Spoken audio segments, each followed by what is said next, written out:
Welcome to Red, White, and Blue. I'm Gary Polland from the right. And I'm David Jones from the very left. This week we're going to be talking about the Texas primary elections 2018. And David, a very interesting year, a lot to discuss. Just a few more months to go. Yes, sir. And this week we have two guests that are going to help explain it to us, to you, and maybe answer some of David's questions because he's still learning. First we have Kier Murray, and Kier is a principal of KLM Public Affairs. That means he's a political consultant, but also consults other things too. Sure. In other words, if you pay him, he will consult with you.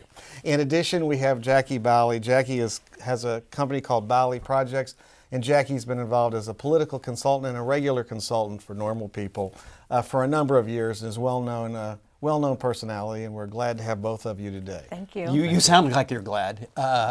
Mr. Murray, Yes, let me start with you. Do we call it a Trump effect in this primary when we see the female candidates and the female voters, especially in the Democratic primary? How would you ascribe that phenomenon? I think there may be some of it, but what I saw, at least in the early voting that I looked at for the primary here in Harris County and to some extent in Texas, is the electorate in the Democratic primary was about 60% female, but that's actually pretty typical for a Democratic primary. I think, if I'm correct, the Republican primary was about 55% male, if I'm not mistaken, which I think is also fairly typical. So I think while the overall numbers were high in both primaries, the sort of makeup and ratio of the electorate was about average. Now, are you speaking about early vote or all vote as the Well, the numbers? early vote's the only vote that we have data for at this point, since we're just after the election. But normally those patterns are pretty similar between early and election day voting. And the other early vote number that I had that either of you can address is that in the age group 18 to 44, 20+% were in the Democratic primary, 12% in the Republican primary. That sounds about right.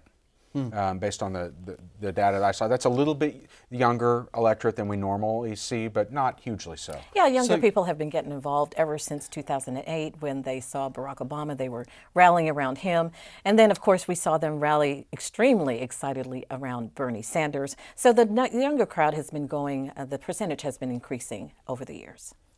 So I guess my question from starting macro, where David is in the big picture, as a Republican, Jacquie, are you concerned about the state of the party in Texas today? Oh, no, not at all. I mean, everyone kept saying, you know, the Democrats are coming out. But you saw many more contested races on the Democrat side. You saw a lot of politicization on the Democrat side. And it's actually an indication that there's a mixed message coming from that party. They really are not cohesive on the message that they want to send out. So, no, I'm not concerned about our state staying red at all.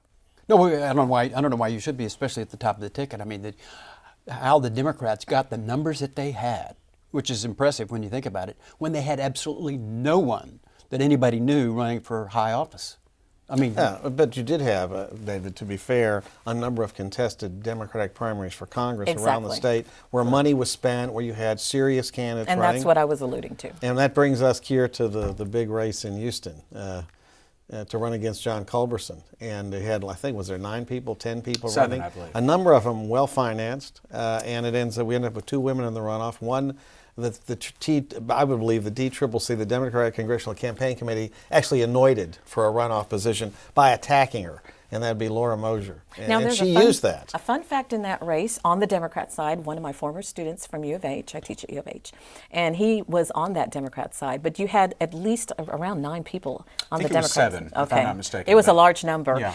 to run in a district that's Republican. I mean, it's not, John Culberson is going to win handedly. So the fact that they're spending all of the money on the Democrat side is really quite baffling.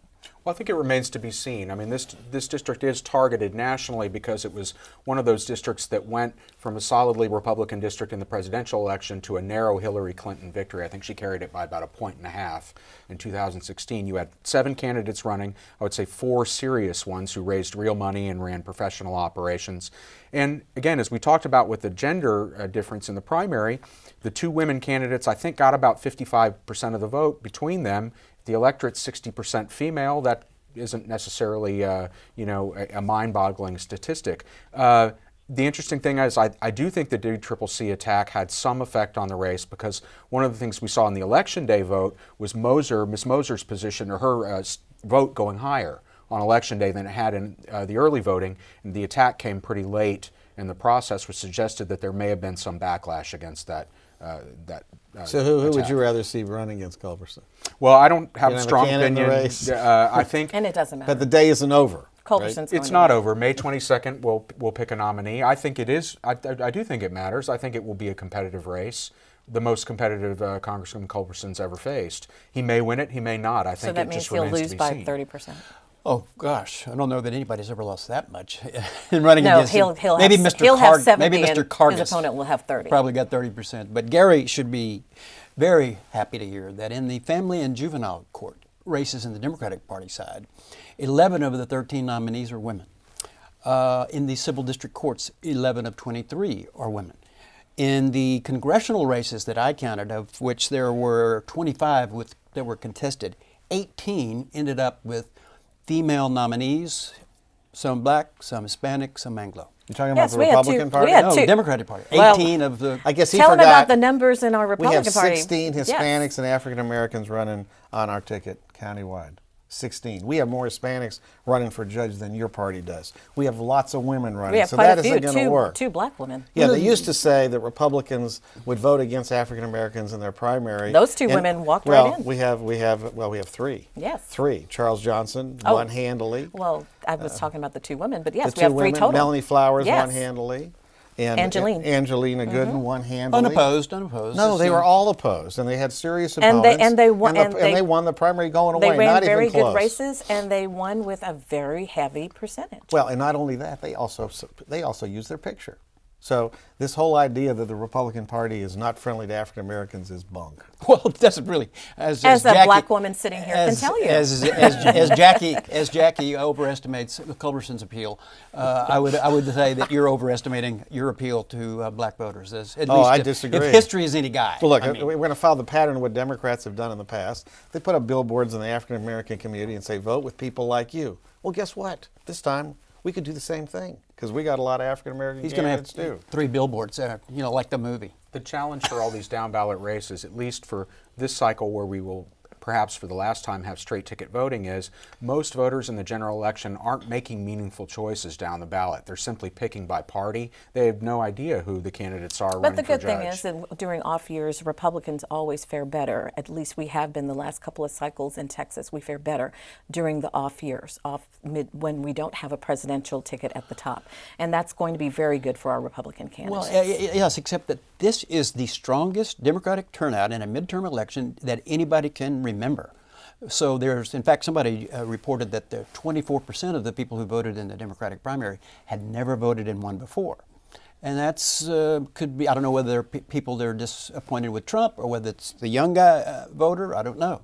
It's actually something that we both said earlier. You had a lot of more contested races on the Democrat side than you did on the Republican side. And that's why on congressional seats, you saw with Sylvia Garcia's seat and other seats, you have a lot more Democrats coming to vote for those particular positions. But there were contested races on the Republican side as well. What we saw, the pattern throughout early vote was that Republican voting was up about 15% from 2014, and it looks like that's about where it ended up after last night. Democrats roughly doubled their vote over 2014. That pretty much held up last night as well. Granted, in the Democrats' case, it was from a very low level in the state. Just 560,000 people voted in the primary in 2014. We'll probably end up right about 1.1 million when all the stragglers come in. So the question is, when you look at the tickets, and we don't know the final Democratic ticket, but I would expect that Lupe Valdez is going to be the candidate for governor, just based on the numbers. But maybe White did really well in Harris County, so But he's that's not possible. He's too much in the middle for most. But which makes him, of course, more electable for Democrats. But the question is, will the Democrats have enough going for them in the fall to be a force statewide? Too early to say. The one candidate I have confidence in to be well funded is Beto O'Rourke, because he has been consistently outraising Ted Cruz. I think he will minimally have $20 to $30 million to run a statewide race, which is a lot more. Except he don't take PAC money, so that may change. But he's got a lot of small donors, and he's running against a very unpopular incumbent. So I think he will be funded. Whether any other statewide candidates are, I think, is an open question. And we don't know what the national climate is going to look like after Labor Day. And as we're seeing increasingly in American politics, the national climate drives elections all the way up and down the ticket. Yeah, and whenever you say unpopular incumbent, of course, I have to correct you there. I mean, Ted Cruz has a lot of support from the grassroots, which is where he started many years ago, and those people are still very supportive of him.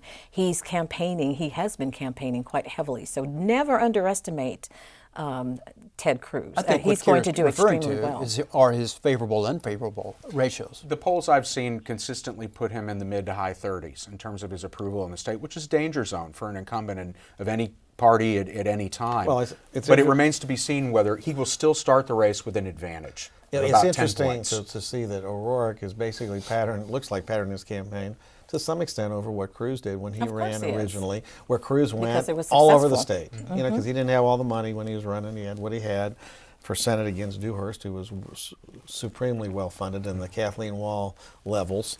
And so that's what he did, and that's what O'Rourke's done. It's kind of been below the radar. If you're a political junkie, as we all are, and you read the political insider press, you know where he goes and where he's been. And I think Cruz has got a race. I really do. If he doesn't take O'Rourke seriously, he could be upset. Well, he Ted really takes could. every Well, I hope so. competitor. And I Well, hope he does. just came out And with he- his attack piece in the newspaper this week, which he said he's running against a Bernie Sanders Democrat. He is. Who is wrong on guns and wrong on immigration. and how is that incorrect? That's correct. I haven't. I That think assessment of his opponent is correct. I have heard Mr. He's off of O'Rourke, single payer. and I have never heard him talk about anything other than pocketbook issues. But if you look at his policies, his positions His on certain votes. policies, the statements that you just made, that is correct about his opponent. Well, it's interesting. When he won his seat in El Paso, he unseated a longtime incumbent in that Oh, he outworked seat him with the considerably. support of the business community. He was Right. considered the more moderate of the two candidates running.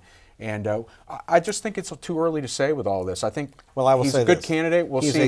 is a good retail politician. Yes, he is. Very Yes, personal. yes. People like him. Gary So that's a brought race up- we got to be concerned about. Gary brought up a very interesting name that leads to the discussion about the governor. I mean, he mentioned Miss Wall, who had a 7 wall. million, 7 yes, million. and They show the could- same commercial over and over again. They and would keep had spending money. and had Greg Abbott's money as well, as did No, they did not spend Abbott's money. They had Abbott in the commercials.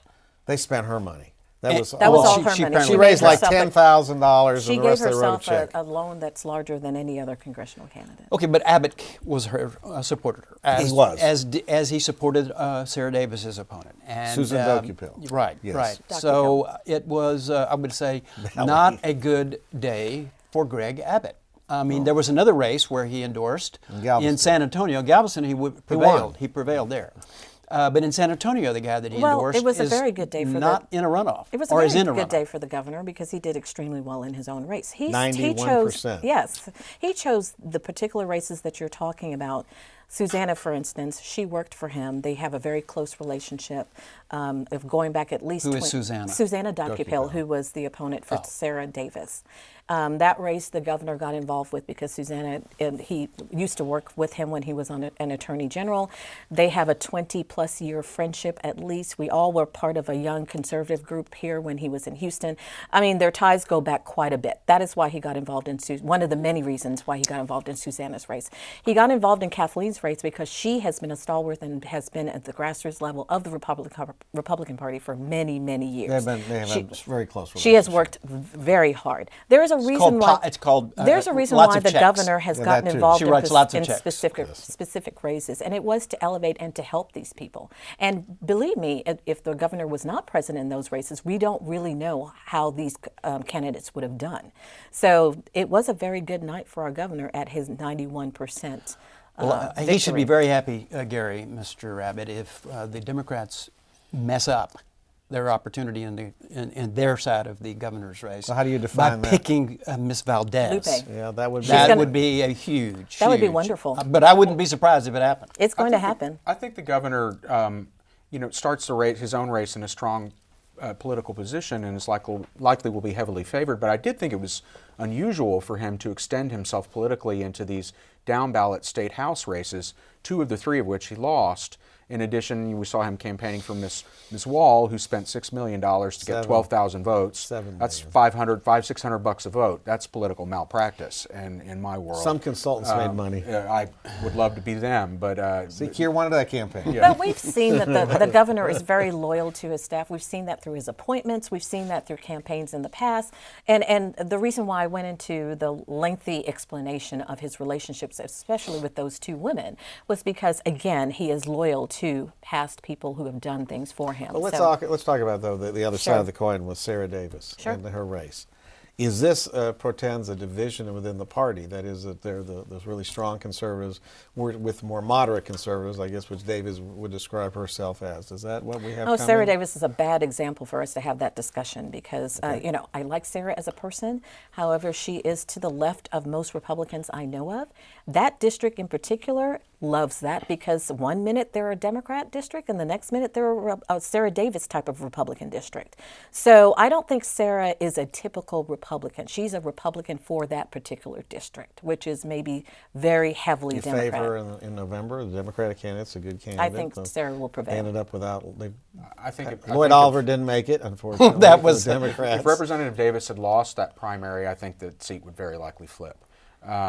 But this division you describe, it seems to me, already exists. You know, the outgoing speaker, there was no love lost between he and the governor, or frankly, he and the lieutenant governor. We've seen this division play out already in recent sessions. It looks to me like it's being, you know, exacerbated and will continue and deepen in the coming months.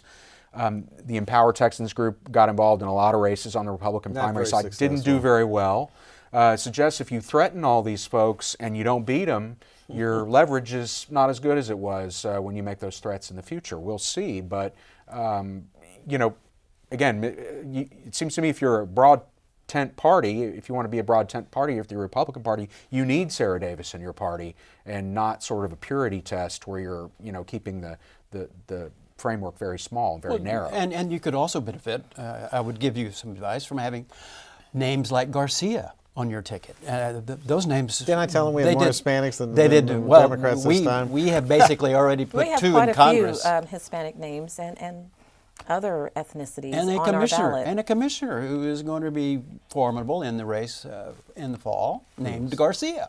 Yeah, but she's going to run against your friend Phil Aronoff. That's who's going to make the runoff there. So maybe Phil will do well. I saw Phil. I'm happy for him.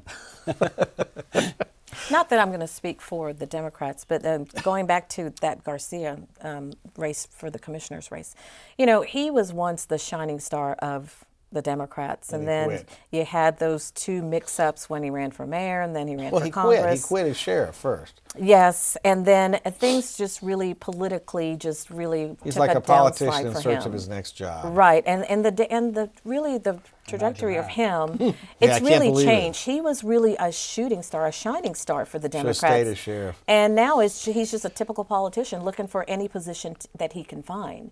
So it will be interesting if he wins that primary and. He did win. He did win primary, outright? yes. Okay. It will be interesting to see if he will be able to rally his base to come and defeat the incumbent. Moorman has done really good with Moorman's constituent been wonderful. services everywhere. Yeah. So that's going to be an interesting race. I do have to mention one race, the most significant defeat in Harris County history for a judge, an incumbent judge. Jay Callahan got throttled. Lost 70-30 to Dan Simmons. I mean, Jay is a friend of yours. Jay's someone I had supported previously. This cycle, I didn't. So there were concerns among the party faithful that he had lost his way. And clearly, based on those numbers, They agreed. I saw the slates, and one of them in particular had an asterisk by Jay's name. That would be And you look up at the top, and Conservative it says, Republicans of Texas supports the homosexual agenda. Yeah, I didn't like that. I don't So, like that. I don't know how many of the party in Harris County is basically evangelical, or believing that, you know, Jesus is coming, you know. It's roughly 40% nationally.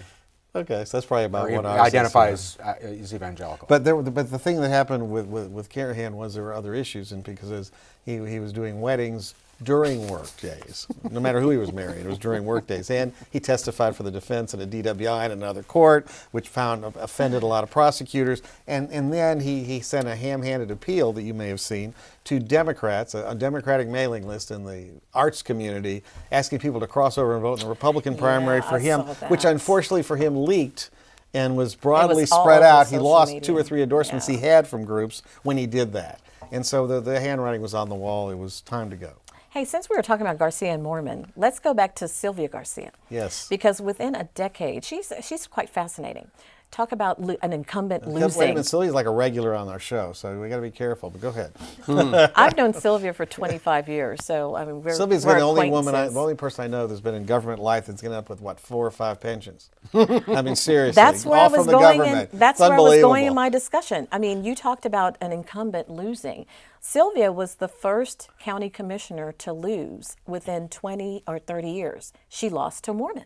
She did. And she had $1 million then- that In the she bank, didn't, she didn't spend. That she Right. didn't spend. She Right. panicked at the last minute. And then go fast forward, close to 10 years later, now there's a very good possibility she will be the first Latina in Congress, just to show you in politics. But how remember, you she can- was presiding judge for the municipal courts, city For many city years. council, City city, con- city controller. controller. I mean, she said all these. It's unbelievable. And I really thought she, from being on the show, she enjoyed the state senate. She had a good time there. And now she's going to go to Congress. I hope she's got her tennis shoes. It's Well, not she'll be in the fun. majority soon. You know, that's her. It's that's still her not thing. fun. Well, and when I was you're a going to say, freshman. in fairness to her, in 2010 when she lost the commissioner seat, that was the Tea Party year where there were Right. huge losses Oh, no, on I the don't Democratic fault her. side that were No. not, that were largely out of their control. Well, I wasn't really saying anything negative about Sylvia as much as Great I was just staying power. illustrating how you can go from being known as someone who has a record that's bad and fast forward a couple of years and actually be the face of the Hispanic community by being one of the first Latinas in Congress. I mean, that's her story. Well, other than Kier, both of you, other than immigration, which is Cruz's angle on O'Rourke, and guns, which I don't know why anybody would be talking about guns, but I'll give him We're in that. Texas. He does get a lot We of all money talk from the about NRA. guns. I mean- Lots of money from the NRA.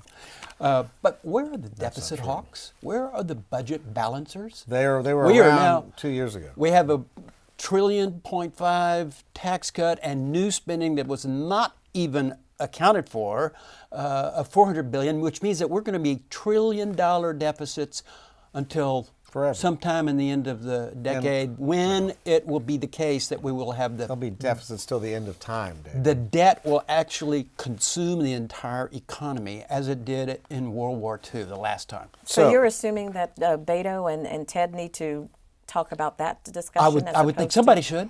Okay. I mean, Good, you know, because well- when Barack Obama was president, the Democrats didn't have boo to say about the deficit. They That's didn't exactly care. where I was He was the going. biggest deficit spender in history. And if Trump gets 8 Substantially years, reduced the budget deficit. No. during Yeah, his it went tenure. from no. it went from $1 trillion he's to the 600. biggest debtor in the history of the country of presidents for 8 years. But now that Trump is the president, we need to discuss this. Well, because yeah. here's what's happening.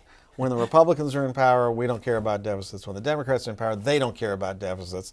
And the only time that they did was second-term Bill Clinton, when Bill Clinton and Newt Gingrich cut deals on spending, and we had allegedly a balanced budget. But it was pretty close. I mean, that was the last time. But Obama substantially reduced the deficit. he was the biggest during his tenure. debtor in history. Well, because he started out with Bush's $1 trillion deficit in the beginning. You know, But the real reason is, Gary, that voters don't care. about the deficit. The deficit is out of It's not a sight, sexy out of topic. mind. It's not a It's sexy out of topic. control. It's down the road problem. It's not, Well. I need health care, I need education, I need roads right now. kind I of actually problem. agree with Jackie that there ought to be a discussion in this U.S. Senate race between Senator Cruz and Representative O'Rourke on the issue. What are we going to do about the federal budget? How do we go about it? The problem there is the big one, no priorities, kind of like the city of Houston. No priorities. Everything's wonderful. We want everything. We want to pay for. We want to do everything, make people happy. And David's right. I mean, I agree with David. We're here for the first time in a long time. That at some point there'll be a reckoning over these deficits. I do They're agree with that as absolutely well. true. You're right. When It's it- scary. when- Probably happen when we're retired. when and inflation's- Social Security goes wonk gone. when inflation goes up a couple of notches, then the Feds Oh, the put deficit on, explodes. then the interest rates start going up, and then we will see which party survives that. Maybe neither. What do you think here? Well, in terms of parties, I mean, non-affiliated is the fastest growing There you go. percentage of the population, and I think a plurality now no longer identify with either party. And That's I don't correct. see Well, I've been any. pushing for an option of none of the above on elections. That you can, if you don't like either choice, you vote for none of the above, and then the two who are running are out, and you start all over. Wasn't what there do a you Richard think? Pryor movie about that? It was. You like that idea? I think it was good. The most common question from my students actually is that what can they do to start a third party, an effective third party? Excellent topic for the next show. And thank you both for being here. Thank you for having us. And see us again on Red, White, and Blue.